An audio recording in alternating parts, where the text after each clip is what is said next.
Okay, that's live for you, Chair. Hello and good evening.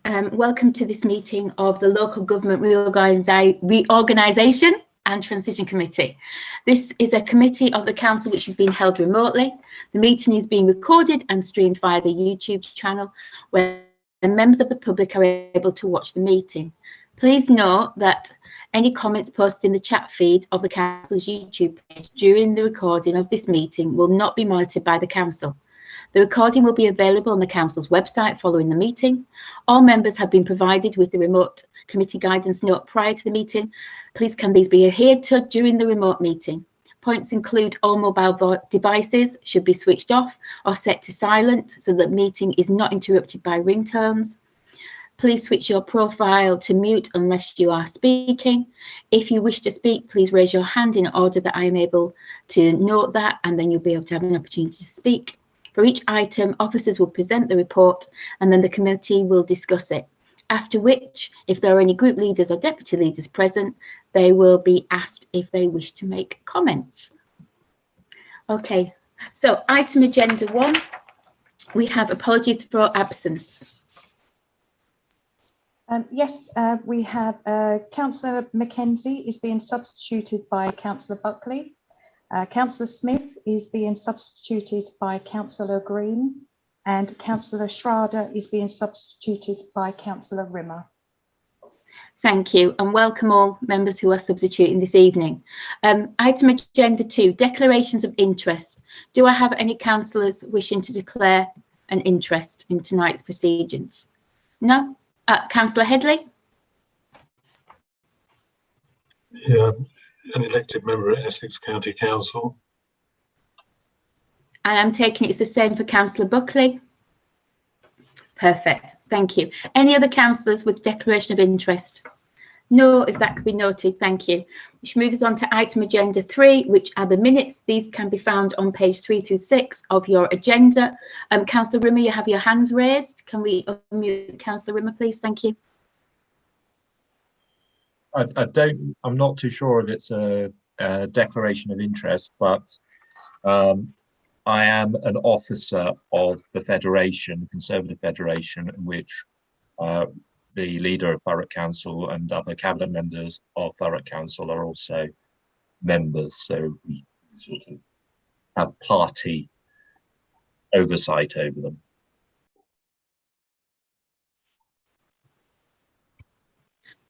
I will leave that with our governor's officers. But thank you for highlighting that, Craig. Thank you. Okay, with that, we will definitely move on to the minutes. So muted, ready to take the vote, please. So I will come to Councillor David Burton-Sampson first of all. In favour. Thank you. I'll come to Councillor Headley. Agreed. Councillor Buckley. Abstain, I wasn't present. Councillor Rimmer. Likewise abstain. Councillor Green. Abstain, wasn't present. And I vote in favour. Thank you.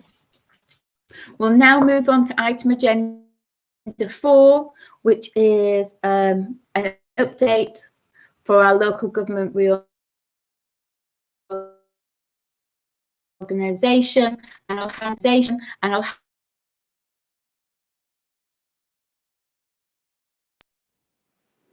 lost you there, Chair, but I think you were handing over to me, so I'll kick on.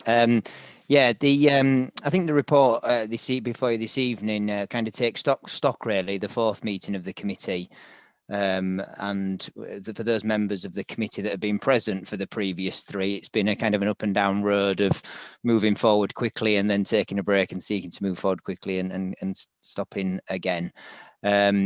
There are obviously 3 members that aren't part of the committee, so I suggest that I will just give a brief context as an introduction to the report. I'll try to remember where we've been since the committee was established, but I think members are aware of the planned white paper from the government around devolution and local recovery.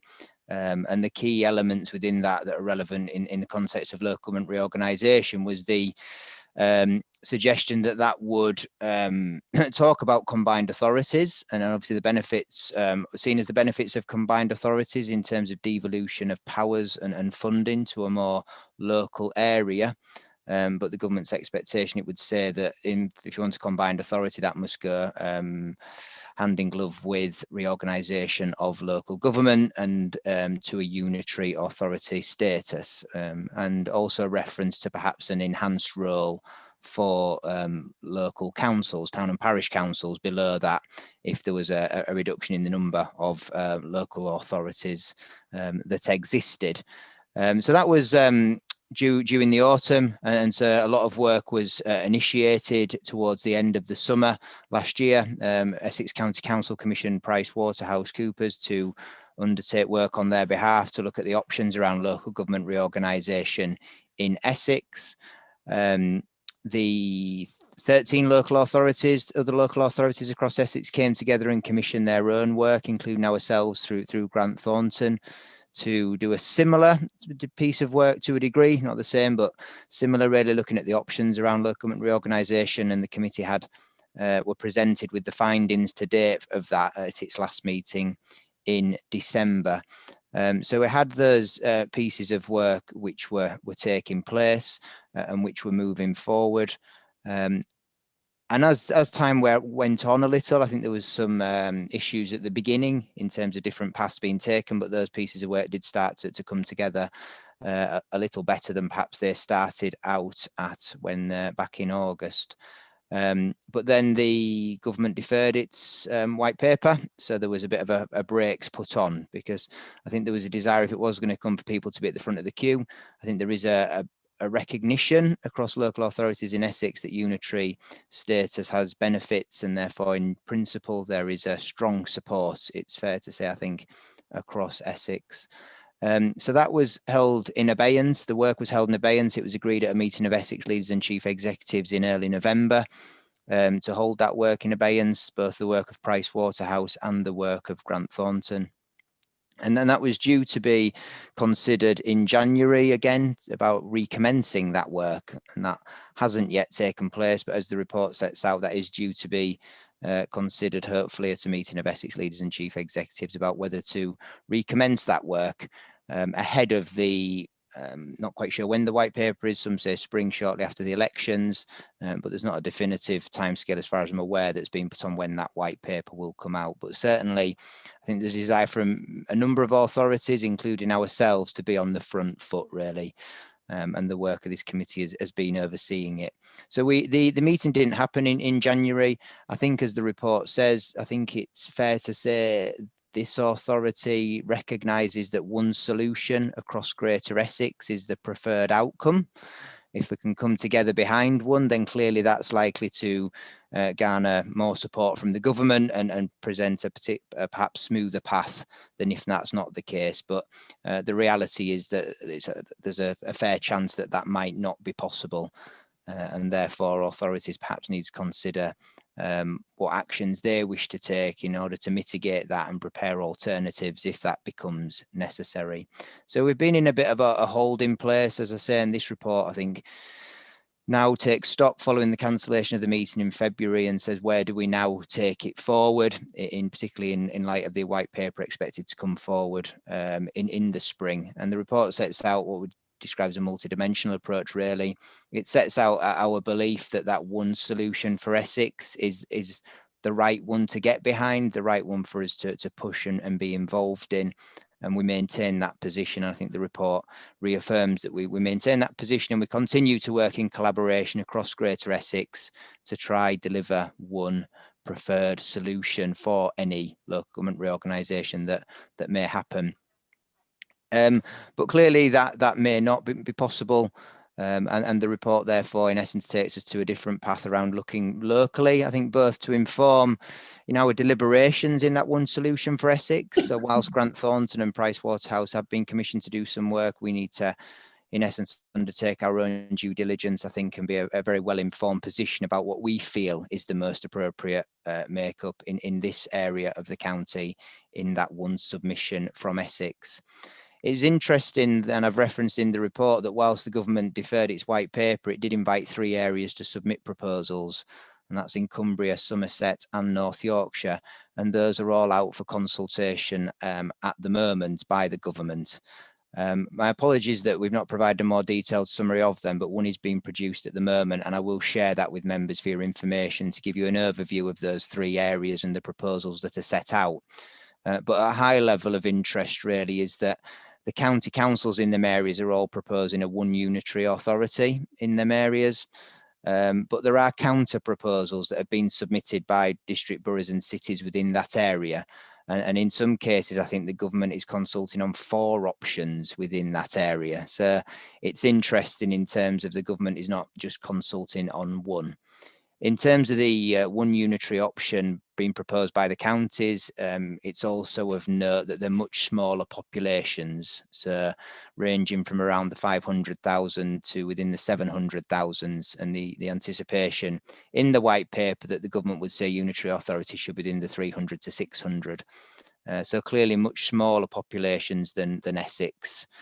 And I think certainly the one unitary authority for Essex was ruled out at a fairly early stage, I think, by all authorities. But it's interesting in that context, I think, that the government on them 3 occasions is inviting proposals, and proposals have been submitted reflecting the different views of the authorities in those areas. And therefore, if we did not believe that the solution that was being presented, arguably by the county council, was the best one for the residents of the borough, then I'm sure members would agree that it's incumbent on us to present what this council feels is the best option, and to be in a position in which we can submit that proposal if we feel it is for the benefit of the residents of the borough. And in that regard, we propose a memorandum of understanding with Thurrock to develop them proposals jointly. I think largely the memorandum of understanding is about jointly commissioning work, jointly thinking, jointly exploring. As the MOU says, and as the report says, it also welcomes other participants within South Essex, particularly, because obviously that's our area, to join in them. So it doesn't define a geography, but it does recognise that, you know, Thurrock can really only look one way, particularly as the government has indicated that reorganisation will not cross county borders. So certainly Thurrock's options are perhaps less than our own, but reasonably any merger that involved Thurrock as well as other authorities would be a possible scenario. And on that basis, we feel there is merit in jointly exploring and thinking about how that might look. There's a benefit in that, there's a cost benefit in it, and there's a benefit in us looking at that issue together, and perhaps with any other authorities that wish to join in that and develop proposals here, either, as I say, to put into the mix in terms of what the county council may put forward to government, and if that we can influence that to be the solution that's right for this area, then, as we say at the outset, then all the better, really. So it proposes that we sign the memorandum of understanding. Thurrock Council did agree to that memorandum of understanding at their cabinet meeting held on I think this evening, in fact. So I get confused between Estella there. They're considering the MOU this evening as well. So my apologies for confusion on that. And then the third element, as this committee has previously discussed, and I think had a shared view, was that as well as looking broadly, the organisation needs to do its own work, its own due diligence. It needs to understand the impact that it might have, the timelines, what it might entail, how we can prepare as an authority for any reorganisation that may come. And so the third strand of work that we propose to undertake is one around organisational impact and preparedness. You know, how much do we understand as an organisation about what it may entail, what it might involve, and what we might need to look at. So the report, as I say, presents a current update on the position, but also sets out 3 areas of work that we would like to now take forward, and in all those pieces of work, this committee will be updated, certainly around the broader Greater Essex work, but will be integrally involved in the work around the MOU with Thurrock and the organisational impact and preparedness. And so arguably it starts to inform the future work programme of this committee as well. So I'll leave it there, Chairman. Obviously happy to take any questions and invite members' comments.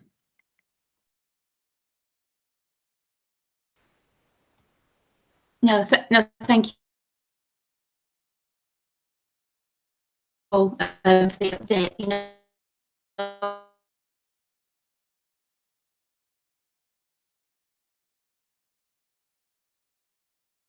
Obviously, it's something that, like you said, it's not go at the moment.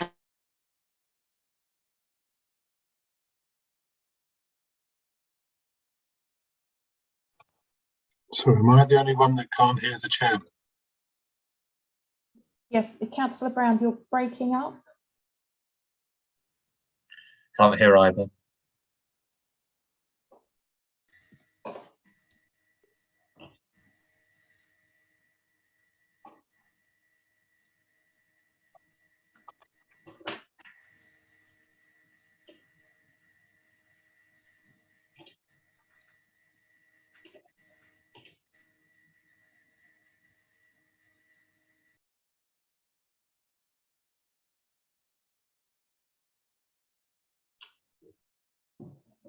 I will see if I can get hold of her. Please, excuse me one moment.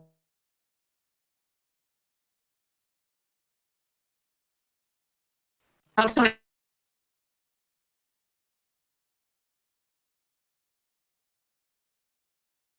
Can you hear me okay now?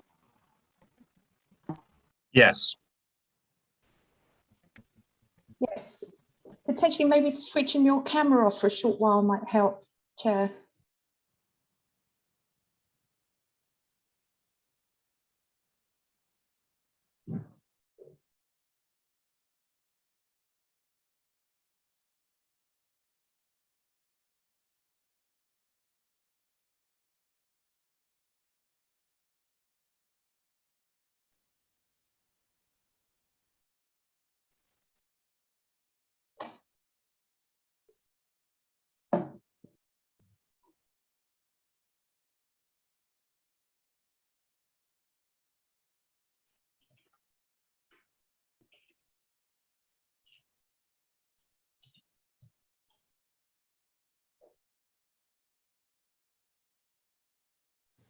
Has anybody called her? Councillor Brown is just trying to come back in via a different device, I think, at the moment. Hi, are you able to hear me now? Yes. Can you hear me now okay? Yes. Yes. Brilliant. Yeah. Yeah, it just suddenly I could tell you all saying you couldn't hear me. I could still hear you. And then the screen went blank. Brilliant. Okay, we have a connection again. So I apologize.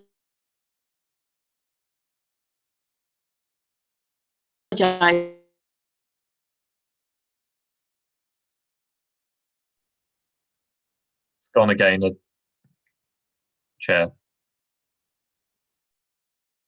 Apologize for that. Councillor. Thank you. Yeah, I've got a few questions and a few comments, and I bring this up with a lot of reports, so I'm going to be a bit broken record about it. Sorry, Malcolm, can you hear me? Good. So in terms of the diversity and inclusions impact, we've just got the standard couple of lines here and saying there's no impact. And that just feels like there hasn't actually been any thought being put into that at all, because obviously there should be some opportunities there in whatever local government reorganisation takes place, and there could be challenges there as well. And just something this massive, I think that should have been in there. I think the report itself, I understand, obviously, in some ways, we're talking about an ethereal side of things, but I think when a memorandum of understanding between two authorities has been set out as what we would be agreeing to today, it might have been nice to have actually had some of the big knottier problems that we perceive actually spelt out to us in this report. So we've had an understanding of the feasibility of going ahead and doing this memorandum of understanding, which is going to involve a lot of thinking time by our officers on this between ourselves and Thurrock. It feels a little bit too rushed for me. I think we're going at a pace that's actually not warranted. And the sort of concerns I have are, you know, if you go to sort of Bournemouth, Christchurch and Poole authorities when they joined up, and I believe a member of the council was professionally involved in that exercise, they actually started with a £9 million deficit when it came to adult social care, because they did rush into it. And I feel that, and I have been informed in terms of Thurrock, they themselves were £6 million down on adult social care when they became a unitary, because of the not doing the extra thinking, that extra time thinking things through. So it's not to say any of these thoughts are bad thoughts. It's just, and it's not to say that work hasn't gone into this. I just feel that there's some steps that are actually missing in terms of saying what are the financial elements of it, and also having an understanding of where the other authorities are in their processes. If we are saying that the alternative to the Greater Essex approach, which we clearly prefer, according to the report, is to actually do this thinking about a unitary between the two authorities and see who else will join us, should that actually be the seed of what we're looking to achieve? Or should we have been doing a partnership authority arrangement and looking for friends by starting with somebody else, with another neighbouring authority, for instance? This is no slight on Thurrock in any such way, because I think Thurrock has done a marvellous job and continues to do so. But it's just making sure we're not rushing into choosing the wrong partner at the start, and making sure we've done all of the thinking that needs to be done, especially on those knotty issues of finances. The credit instruments, for instance, that we have versus the credit instruments that has had on the Thurrock side. Transport. I know one issue that people in Thurrock didn't realise until they actually, they took over the unitary status, was the ferry. That cost like £40,000 a year, which was marginal in terms of the Essex budget, but was actually about a third of the Thurrock budget. And I know these are the sort of things that you're going to actually start thinking about and getting more granular at. But I'm just wondering, in terms of a feasibility study before we get into this arrangement, would be a better use of officer time, because clearly, as set out here, there's a lot of officer work that's going to go into this. And I wonder how much headspace our officer corps are going to have for other things, because obviously we're wanting some sort, we disagree what sort of town centre master plan or redevelopment we're going to have. Not the time for it. No, I'm not, no, sorry, I'm not, I'm just, it was an aside, it's nothing more. Okay. But that, whatever happens, there's a lot of officer headspace, a lot of officer resource that's going to go into that. And I think we're all agreed on that. And that's going to be the case for a lot of Basildon projects, Basildon Borough projects that we want to do. All sides, all councillors have ambitions of what we would like to see to change this borough. And so I just don't, I would hate for us to be using our resource in a way of pursuing something we haven't done a basic feasibility study on first. And one thing in regard to the budget that we've had is this idea that we are going to somehow bring £3 million of income in by actually sharing services. And fishing in that particular pond, there are a lot of other authorities. And Thurrock is one of those authorities fishing in that pond.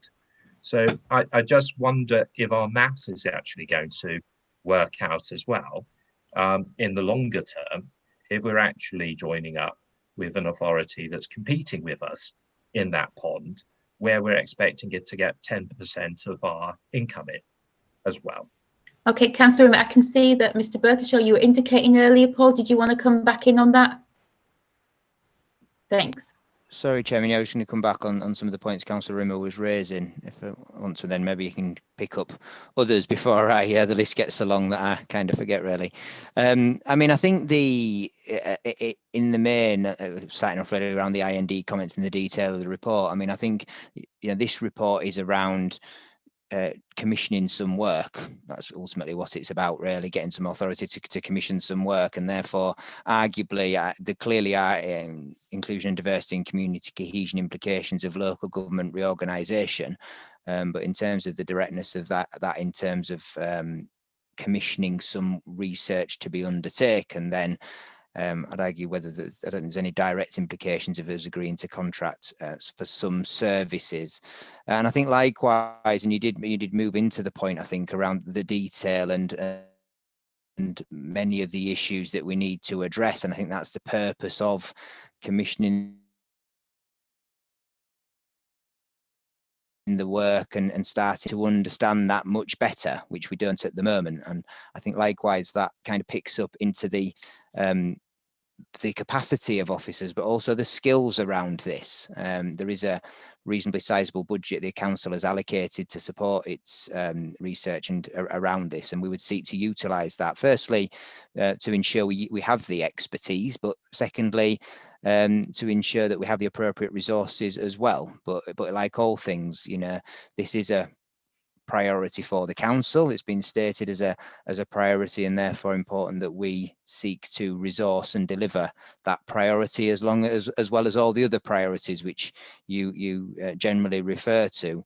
I think in terms of rushing ahead, I mean, it's interesting if we look at back in August, September, the county council was talking about submitting a proposal by the 1st of December, and that was the pace in which it was moving at that time. And arguably we could have been behind the curve, and there's nothing to say that anybody might put forward, or the Secretary of State might invite proposals to be submitted from Essex. And I think the danger or the concern is that we would be on the back foot, and we would have not have undertaken this work. We would not be prepared for how the timescales may be, and when we would regret that in order that we're not able to make the best representations. So I think there is an issue around moving it forward. Now, as the report references, authorities across Essex are at different stages and different beliefs about reorganisation. But certainly for this council, I think it's clearly been a stated priority going back to when we were looking at unitary only for Basildon. And that policy position has changed over the last year in terms of the need for reorganisation with other authorities, because Basildon just wouldn't be big enough. And I think in terms of why Thurrock, I mean, arguably there's a degree of a political element to that as to why, but also there's an area around the economic makeup of the two areas and the geography and the extent to which that is suitable and what the government would look for in its criteria. But again, the piece of work is around testing that, exploring that further, and that may conclude that actually it's not the best fit, and it may be that actually a different fit is the most appropriate. But I think there is, as the report says, and as I've just mentioned, I think there is a desire that we move this forward. We're on the front foot.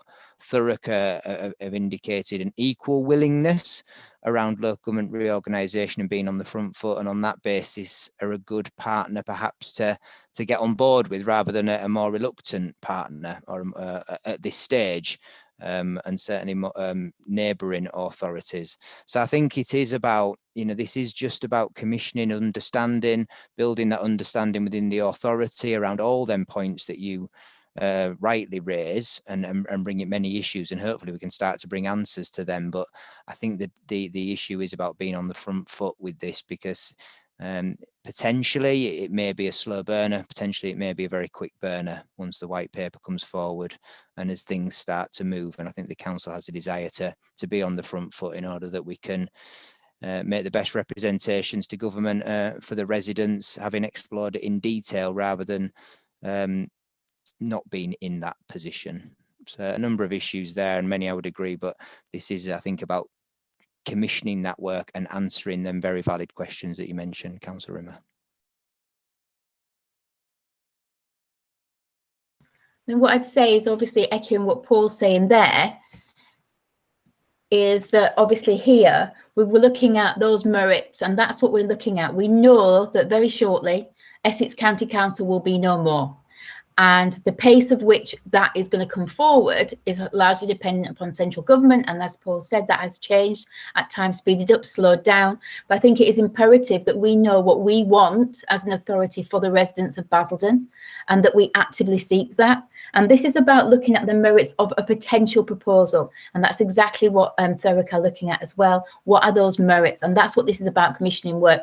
We're not saying that this recommendations tonight are about this is what it's going to look like. What we're saying is the work needs to go in now so that we are prepared, because as has already been highlighted, it's not long ago that the Essex County Council said, you know, we're going to be one authority, it's going forward, we're putting a proposal in at the end of 2020, get on board or don't.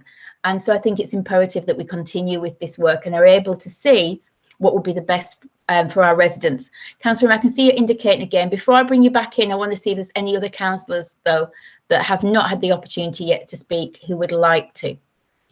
Do I have it? Yeah, so I've got lots of councillors indicating, so I'm going to come to Councillor Headley first.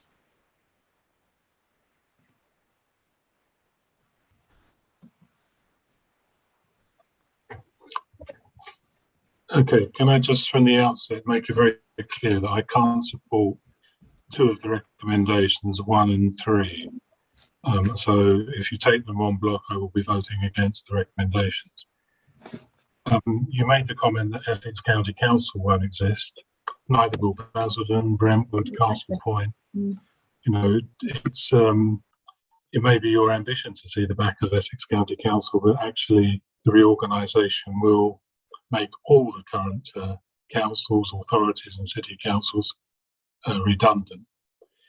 What I do feel, taking up Councillor Rimmer's point, there's one sentence under risk management implications, and a lot of those implications will be financial, and you are seeking to enter into a memorandum of understanding with a unitary authority that has different statutory duties to the statutory duties of Basildon. And that is an unequal partnership at the moment because of the differences in budgets and differences in responsibility that those two authorities have. I feel a lot more work needs to be done in advance of signing any memorandum of understanding to understand the risk implications of welding together two authorities with very different requirements in terms of statutory duties. And I think we would need a very detailed finance paper showing the indebtedness of each council, the level of borrowing, and how much of that would be transferred to any new authority that those two, the unitary at Thurrock and Basildon Borough, if they were put together. From a personal point of view, I don't think Thurrock and Basildon are big enough to achieve unitary status anyway, but I'm content to wait for the white paper. I believe that at one point discussions were taking place with Brentwood Council, but they've made it very clear that they want nothing to do with Thurrock and Basildon. I welcome the officer's comments on that. Thank you. Thank you. I think, you know, we need to be aware of those the parameters that the government is putting in place at the moment, and in terms of geography, in terms of demographics, in terms of economic power and what our businesses generate, Basildon and Thurrock are definitely, in my opinion, a good fit. But I'll hand us back to Mr. Birkinshaw. I think, oh, sorry, the Chief Exec's also indicating. Did you want to come in before I come back to Paul then? Thanks. Thank you, Chairman. I think just a couple of points really, predominantly for Councillor Rowan. First of all, it was unfortunate Councillor Rowan wasn't at the last meeting where Grant Thorne did the presentation of the work they did for Essex, which hopefully would have give you more comfort about the work they did, and still outstanding is the finance work stream, which was agreed by predominantly all of the districts in units across Essex, and so that work is one of the things that still remains outstanding that the Essex Leeds and Chief Execs will commission moving forward. But what they wanted to do is make sure it's the most relevant budget time, so that's one of the reasons they held that piece of work back. And that's probably really important because what Grant Thorne also said in their presentation, this is about an early stage of feasibility. What would it look like financially, which picks up Councillor Headley's point. And what I do I think it's really helpful for this. This is a committee, and the purpose of this committee is actually to explore very transparently with officers about all of those ideas, and it will take a long time to go through this. And one of the proposals of the next stage of work, which was raised at the last committee, was about how you as members get involved in those workshops, understand all of the questions that both Councillor Headley and Councillor Rimmer did pick up there in particular. And just to answer Councillor Headley's point, is that there hasn't been any conversations with Brentwood about being involved in this feasibility piece of work. Obviously, they are part of the Acela corridor. And again, you know, when you saw the Grant Thornton work, it clearly makes sense for Basildon and Thurrock, the two big growth powerhouses, to work together on the feasibility study. But I can assure you that has no, it's very clear, I think, in the MOU, and was agreed by the two chief execs and the MOs, this is not about a merging of a council. This is about exploring the options for the South Essex area corridor, of which it would make sense probably, and it could be any of those combinations, or not be the right thing for Basildon or whatsoever. Because ultimately, until we understand those finances, as you rightly said, it would be ludicrous for any of us to understand or make decisions on it. So I do think that's the point of this work. And as what Mr. Birkinshaw, Paul said there earlier, is we want to be on the front foot. I think my nervousness is if the white paper does come back some stage this year in a hurry because of where the government is on its own finances, then we want to be ready with what's the best thing for Basildon from a financial and a growth perspective, as well as the communities and the other streams that Grant Thornton spoke about last time. So, and we do need a good understanding, because I have to say I've not worked at a unitary before. Some of the officers haven't worked at a unitary before. So, and some of the members wouldn't know some of the services, some do. So I think it is important we all have a better understanding and ready ourselves for that opportunity when it arises. Yeah, because I think we can all agree that this is an opportunity that will arise. I mean, Councillor Headley is quite right. We're not all going to exist. What we're talking about here is exploring possibilities of what we want that to look like. What would be feasible for us? What would be best for the people of Basildon? What would be best for our businesses? And what is going to allow Basildon to continue to grow in terms of economics and the obviously the contribution that we make to this South East Essex corridor, but also to Essex as a whole and to this part of the country. Paul, did you want to come back before I go to Councillor Buckley? No, you're good? No, Martwad, yeah, that's fine, thank you. All right, Councillor Buckley then, please, you were next that indicated. Thank you, Chairman. A couple of observations, first of all, and largely I agree with Councillor Headley's comments. I think this is premature for a start. We don't know yet, as Mr. Birkinshaw rightly said, what the detail will be in the white paper. My understanding is it's not the highest of priorities for the government at the moment, despite the pilots which were mentioned earlier. So when it actually comes forward, I don't know. I certainly think this is a bit of a rush job. And I think in terms of what it is, MOU could become the precursor to a merger, and it only leads us down one road. It does not leave us considering wider options. The Chief Executive briefly mentioned in passing Acela. Councillor Headley mentioned other authorities. That there's Rochford, which in a parliamentary sense covers part of our borough as well. I happen to be in that part, represented by a member of Parliament, as indeed does the Chief Executive. So I think, you know, we're making presumptions here, and I think whilst I think what Mr. Birkinshaw said is absolutely right about not going across county boundaries, which prevent Thurrock from joining the London boroughs, where frankly I think it would be a far better fit. That doesn't mean that local authority boundaries won't change as part and parcel of the review. It's happened before. And it would make an awful lot of sense for the M25 to be the boundary of Greater London, for example, which would mean Thurrock would then lose West Thurrock, Purfleet, and a couple of other areas, Ockenden as well. I'm not wishing that on them because I've spent many happy years working in Thurrock area, and I know the people down there actually like their borough as it is. So I am very uncomfortable with with this progressing at this stage on the MOU. And I think given the implications that it has for the borough as a whole, if we are to go to an MOU, which, as I say, is a step towards a merger, I think that is something that needs to be debated by full council. It should not just be dealt with at committee level. So thank you, Chairman. I think we need to be clear what the MOU says. The MOU is saying we will undertake work to look at what would this look like. It is not a memorandum of understanding that said next week we're going to, become one borough. What it is saying is we're going to undertake this work and look to what would that options look like. So I think we need to be really, really clear. This isn't a step towards a merger. This is a step to ensure that we are fully prepared. And as has already been said on several occasions, Essex County Council are doing this work. Other places within our Essex are doing the work to look at what are their options and what would it take in terms of finances and everything else that we look at.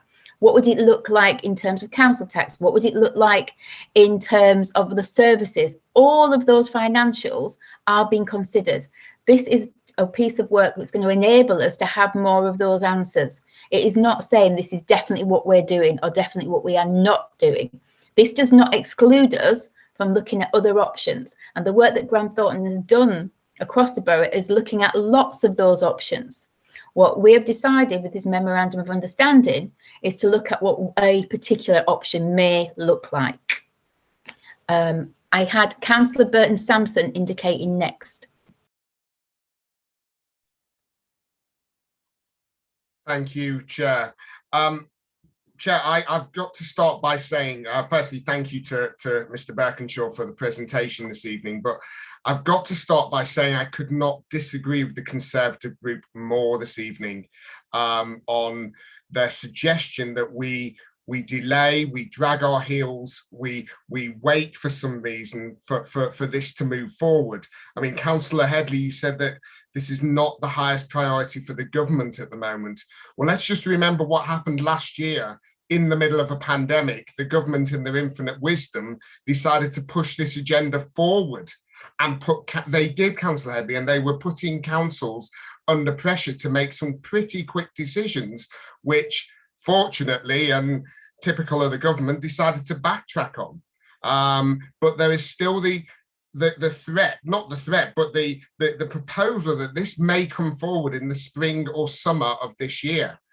And if that happens at such speed that it was threatened last summer, we need to be ready. We can't be on the back foot on this.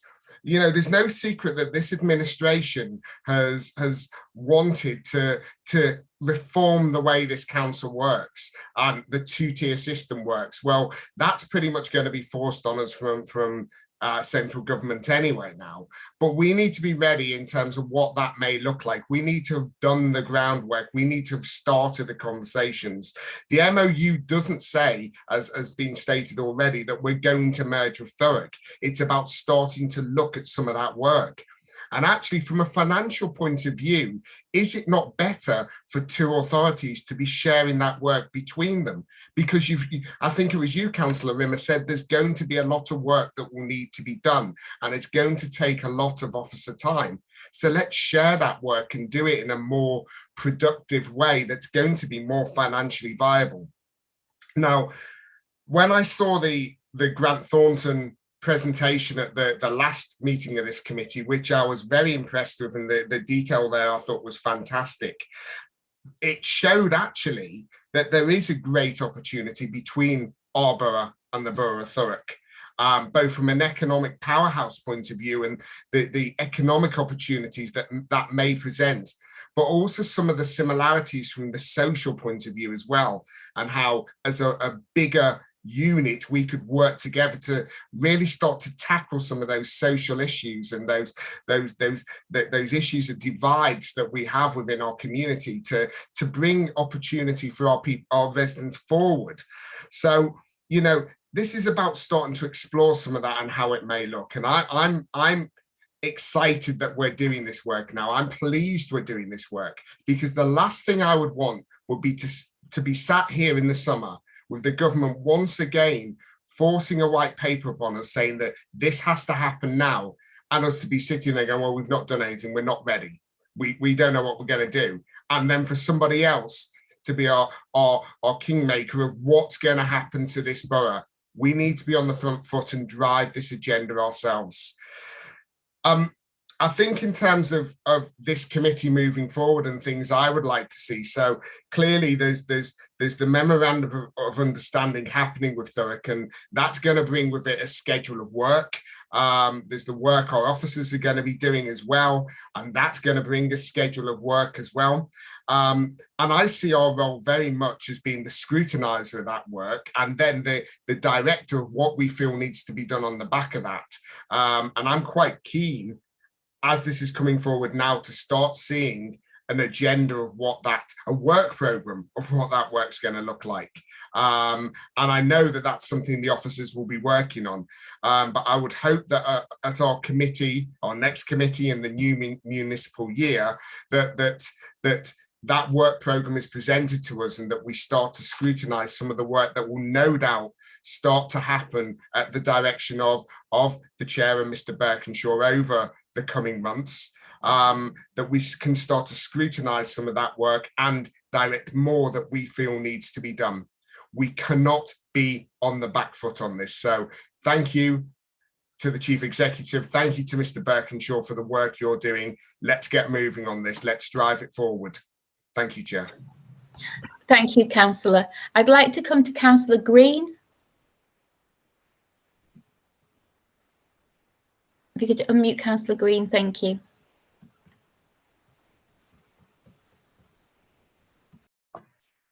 All right. Well, I actually watched the webcast on behalf of, by Martin Ellaby on behalf of Grant Thornton. And although I'm not an actual authority on all this at the moment, then at present, I do agree with what Mr. Birkinshaw has just said.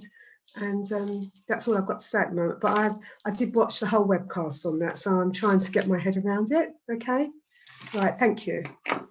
Thank you, Councillor Green. Yeah, I mean, there was a lot of information presented, and I think, it's very useful for councillors, particularly on this committee and others, to really understand the work that Grant Thornton has carried out, and that extensive work, looking at options, looking at what different things would mean under different scenarios, and how Basildon would fit into those scenarios, and what are the most beneficial one of those scenarios for us. And Grant Thornton obviously presented many different options for us as part of that work. I just want to come back to Mr. Birkinshaw. Thank you. Nothing really, I think, to add, Chairman. I think Councillor Buckley, I think, makes a valid point that there is uncertainty within the white paper and what that will bring. I think it was envisaged previously that that there wouldn't be local authority boundary changes. It would be that, and I think the other point, which we have strongly veered away from, and is not a term we're using at all, is merger, because I think that can be very confusing. As has been said, this is in essence about wholesale reorganisation, the abolition of existing authorities and the creation of new authorities, and through that shadow authority. And I think whilst we have a broad understanding of that, I think some of that organisational impact work is to really understand how that might work in practice and look at some other areas. But it's been a useful debate. I mean, I think we do say in the report, well, I struggle to find it, but I'm sure I wrote it in there, was about, one of the risks in commissioning this work is as members have said, when will the white paper come? What will it say? Now there's the risk we go kind of down the line, but there's also another risk that, as has been mentioned as well, that we're on the back foot when it does come, and it comes out as to what it was. So there's a balance there to be had, and but I think in the previous direction of travel was clear. The work which we'll do, I think we need to bear in mind that we've not got a white paper, so we'll try to be a bit agile with that, and in terms of making sure it's broad enough to not go down a specific element. But I agree as well with the comments around the purpose of the memorandum of understanding, and it's about just exploring with another willing partner. But I do think that word around merger is key, that's not what this clearly is about. The government, and what we've discussed internally, you know, the government would probably entertain the merger of 2 district borough councils because it's a much easier synergy. I'm not convinced that the extent to which it would welcome an isolated merger of a unitary and a borough council, because that's much more complex. We don't know. That might be a scenario that comes forward as we go, but obviously this is about, as has been said, the local government reorganisation and the abolition and creation of new authorities, as is being consulted on in Cumbria, Somerset and North Yorkshire, and as we have seen in other areas as well. But the final point, I think, is we have looked at some of the work on which would be going forward, and we're very clear, and I think just to build on the point Councillor Burton Sampson made about the role of this committee to scrutinise, to guide, to input. So I think we'd be looking for them, whoever is appointed to commission this work, to work closely with members of this committee, perhaps both formally through the committee, but informally as scrutineers and as sounding boards, and providing direction around that work. So a very active role for members. And as the Chief Executive said, the benefit of this committee is, which I think we should recognise, and beyond perhaps what any other local authority is doing, is that transparency around the subject matter, and obviously continuing to do that provides us with a good platform. But recognise all the various contributions and the balance that has been mentioned.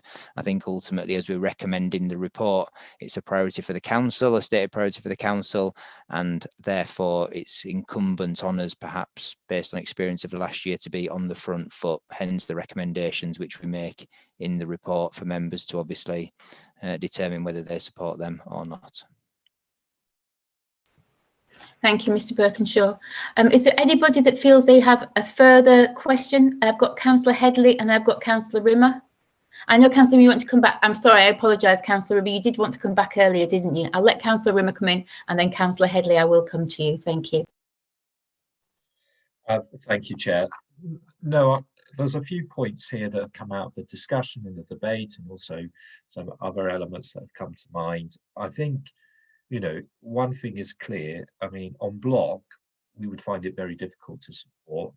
If we were going through each of the recommendations on and voting on each of them, we could actually give a more balanced position to those. But in terms of other issues that I wanted to come back to, I don't understand how this argument is being employed for a memorandum of understanding with Thurrock, but not being employed for a memorandum of understanding with a seller, which I understand we've actually are dragging our feet on and haven't signed, from what I have heard.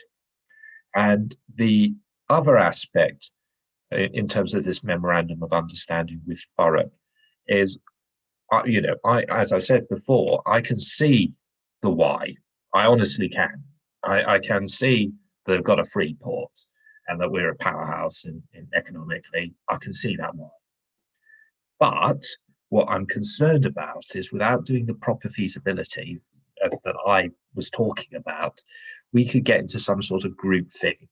You've got 2 sets of officers working together collegiately on this memorandum of understanding, fleshing out these issues, and then actually unintentionally these biases are created. The officers themselves are not biased. The officers themselves are objective, but we're all, behavioural science teaches us, we're all subject to these biases. And we know this when we're looking at organisations and decision making, that this is a possibility. And I wonder, by putting us on this track, we're actually has a little bit of an inevitability about it. And even though the intention is not to do that, the intention is merely to explore. The intention is to be prepared. It is actually what happens as an outcome is because of this memorandum of understanding, we might end up that our officer corps in both authorities, in fact, it may not be right for Thurrock either, to be fair, in both authorities are looking at this from the intent of how do we work together better and become one unitary. and that unfortunately leads to one outcome. And so that's why I'm saying we need to not drag our feet. It's answer some of the key big issues first. I mean, the work to be assured for ourselves and our residents, and I think Thurrock should do the same work before this memorandum of understanding is signed. So, and that's really where we stand. Well, at least where I stand, it's against for now, because I think more work needs to be done, and more partnerships in terms of feasibility need to be considered. Right. Okay, yeah, okay, I understand what you're saying. What I'd say is, what we're commissioning tonight is a piece of work to look at one possibility and what would that look like. I'll just hand back to Councillor to Mr. Birkinshaw. Sorry, can I just finish my point? Councillor, I just want to bring back Mr. Birkinshaw to clarify on the things you've said thus far, and if necessary, we may bring you back. Thank you. Just very quickly, I suppose, in response, in terms of the work, I don't think the MOU really is just about just Basildon and Thurrock. It's not saying, it will look at that clearly, but it will, as it says, it's not saying that is the fix, and it will look broader. So it's just about arguably the two looking at it. And actually that piece of work might say, well, Basildon, you're better going another way, and Thurrock's better going a different way. And it will look to incorporate. So I think there's that point. I take the point around bias as well, but as I mentioned in my previous comment following what Councillor Burton Sampson said, that issue of bias, I can acknowledge to a degree, but I think what we're not doing this evening is commission officers to go away and come back in 6, 9, 12 months' time with a final report. As I've said, I think throughout this, there'll be a very active role for this committee. So I'm sure you will keep us in check as necessary, and we will be guided by members in the committee as we go through them different stages. And as I said, the commissioned work should be agile enough to go off in different directions as members feel appropriate as we get that further information and research. So I think if it would be more of a risk if we were going away and coming back in, as I say, in a significant amount of time.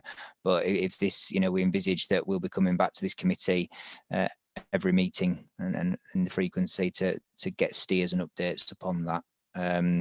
But I think the other issue has been mentioned in terms of, arguably members may and members of both Basildon and Thurrock and other councils may have different views. But I think as the MOU says, and as it's proposed, there is an argument that Basildon and Thurrock provide a meaningful geographic and economic area, which is what the government will look for. That needs to be tested. Some members may disagree and feel that it doesn't, off the top, but there is a view, as is suggested in the MOU, that it may do, and that merits further exploration. But as the MOU said, it is about what is best for the councils and not just a direct bringing together of the boroughs of Basildon and Thurrock. It is looking broader than that, and we will make sure that the Commission reflects that point. Thanks. I want to just bring in Councillor Headley now, because he's been waiting for quite some time. Thank you, Chairman. Can I thank Councillor Burton Sampson for once again misrepresenting what I said earlier, but in supporting Councillor Rimmer.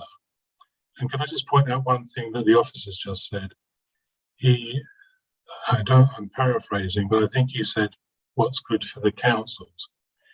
Personally, I'm not interested in what's good for councils. I'm interested in what is good for our residents. That's our primary objective. Councillor Headley, that is what Councillor Birkinshaw, Mr. Birkinshaw meant. He meant what is good for the residents of those councils. He was not saying what was good for the council, as in those who work at the offices or the councillors. He was referring to our residents. Well, I bow to your superior intellect in interpreting what the officer said. In supporting what Councillor Rimmer said, the 4 recommendations before us are that we note the report. There's not a problem with noting a report. Recommendation 4 says that we give delegated authority to procure and commission work as appropriate in connection with 1 and 3. Well, you don't need to commission any work where you're noting a report. There's no work to be done. All you're doing is noting a report. So we would support commissioning work to support recommendation 3. What we're saying is you don't need recommendation 2 at this stage until that other work has been completed. And if you're not prepared to remove item 2, we cannot support the 4 recommendations.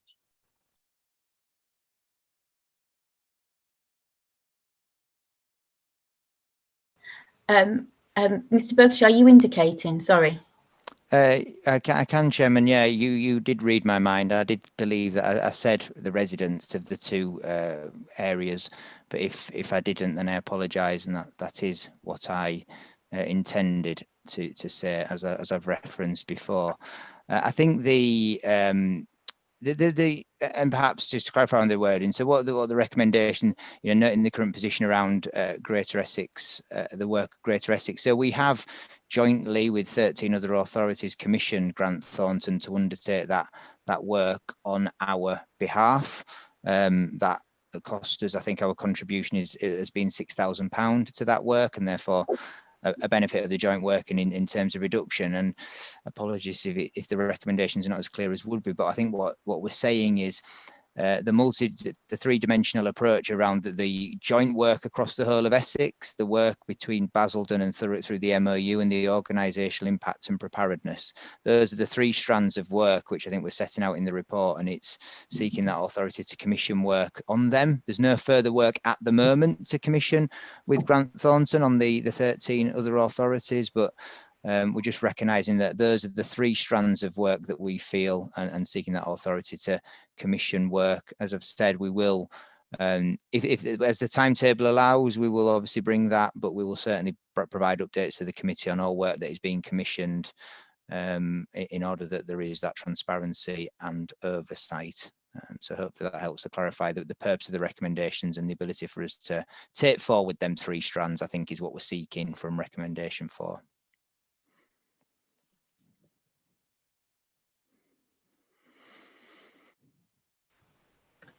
Okay, I think that we've really exhausted this evening. Councillor, would you just wait a moment, please? And looked at the way in which this report has been presented, that we fully understand now that we're not talking about a merger with anybody next week. We are talking about new councils as a result of the legislation that's going to come forward, and looking at what we think the different options might be and what are the merits of those different options. And what we're asking you to do tonight is to recognise that we are looking at a memorandum of understanding with Thurrock to have a look at what would it look like if our councils were under the new reorganisation to work together in that way. And I think that we need to be really clear that this tonight, what we're asking for is not you to recommend something that is forward coming, but to look at what is the work that needs to be done, and are we able to continue to carry that out. And by doing that work jointly with another council, it's good for our residents in the fact that it's going to cost us less. And let's face it, the way in which our finances are at the moment, we need to be prudent, we need to be sensible that way. We're asking you to continue to commission work that we're doing, as Mr. Birkinshaw has said, across several 13 boroughs, looking at the work that we're sharing, again, sharing that cost. We are not asking you to approve a option that will end up being what we will do when the government finally bring forward this paper. What we are doing is preparing so that we have the knowledge necessary to make the decisions when we have to. I really do feel this is exhausted, but Councillor Rimmer, if you really feel you need to come back, I will allow you to come back.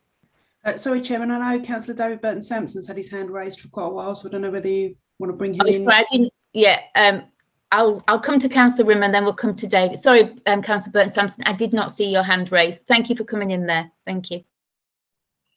Thank you, Chair. I'll keep it pithy. It was basically, I did ask about the memorandum of understanding of a seller that remains unsigned by Basildon Council. Okay, I'll just come back to the officers and ask them about that then. Thank you, Councillor Rimmer. I don't know if the Chief Exec wants to mention that, or whether or not Mr. Birkinshaw wants to reply to that question.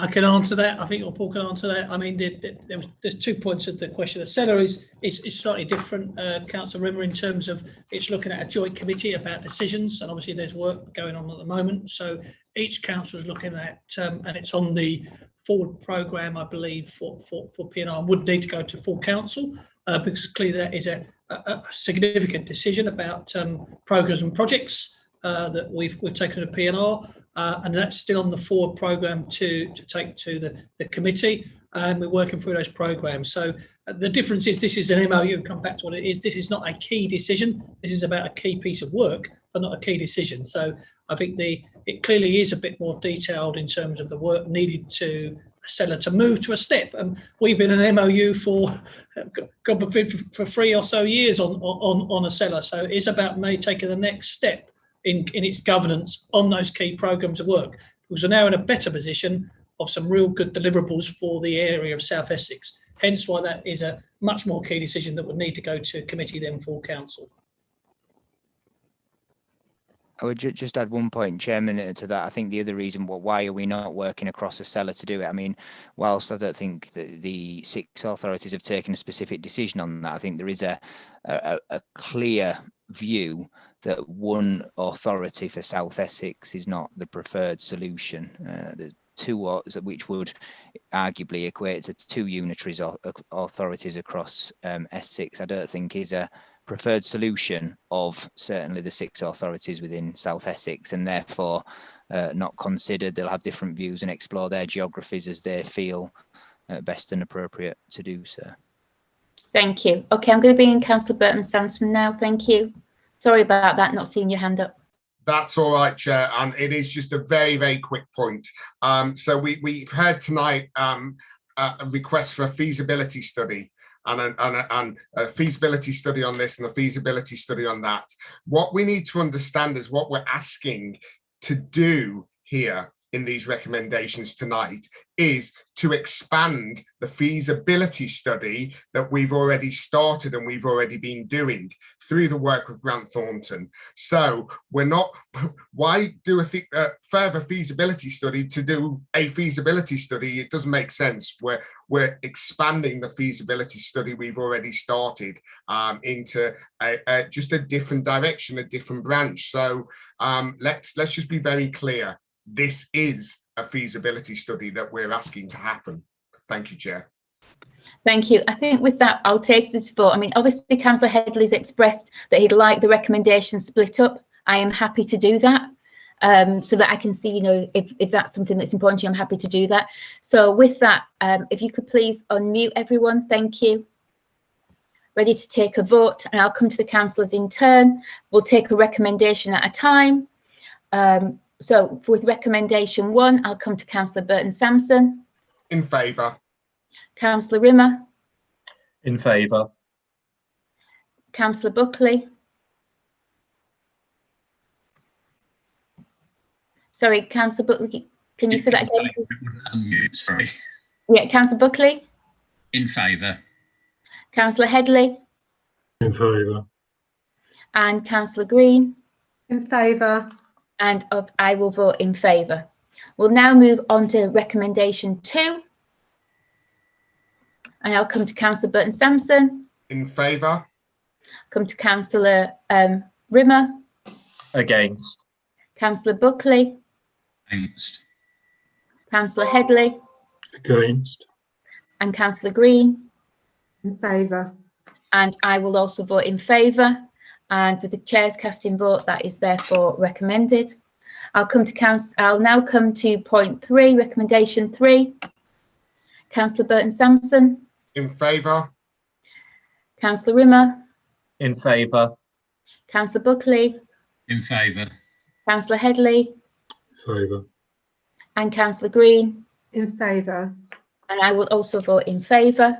We'll therefore now move on to recommendation 4. Councillor Burton Sansom. In favour. Councillor Rimmer. Against. Councillor Buckley. Against. Councillor Headley. Against. Councillor Green. In favour. I will also vote in favour, and with the Chair's casting vote, that is also passed this evening. Thank you very much for your attendance this evening.